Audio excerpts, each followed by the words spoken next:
up your phone! Hey, Boom! hey, I can't get a shot!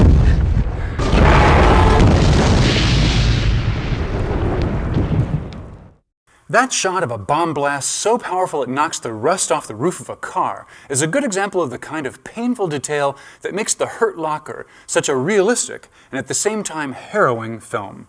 But the main thing that's illustrated in this explosive finale to the film's expertly orchestrated and almost excruciatingly tense opening scene is that any of the characters can die at any time.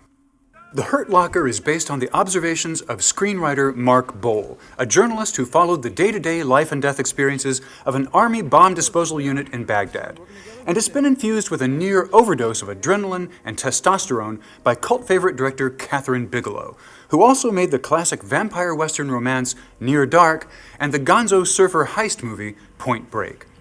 Bigelow's an action specialist, but in her best films, she's brilliant at sidestepping action movie cliches, and she does it this time in the service of a story that couldn't have much less in common with bank-robbing surfer dudes and vampires in cowboy boots.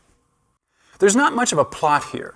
Hurt Locker is basically the episodic, emotionally detached story of a three-man bomb squad defusing roadside bombs, each more dangerous than the last, while counting down the final 38 days of their tour of duty. And it gives us only hints of what the soldiers are like personally during the downtime between missions. Gradually, though, the film turns into a portrait of the team's complicated leader, Sergeant James, played by Jeremy Renner in a breakout performance, a crazy brave cowboy whose recklessness borders on a death wish. What's he doing? I don't know. What are you doing? There's enough bang in there to send us all to Jesus. I'm gonna die. I wanna die comfortable.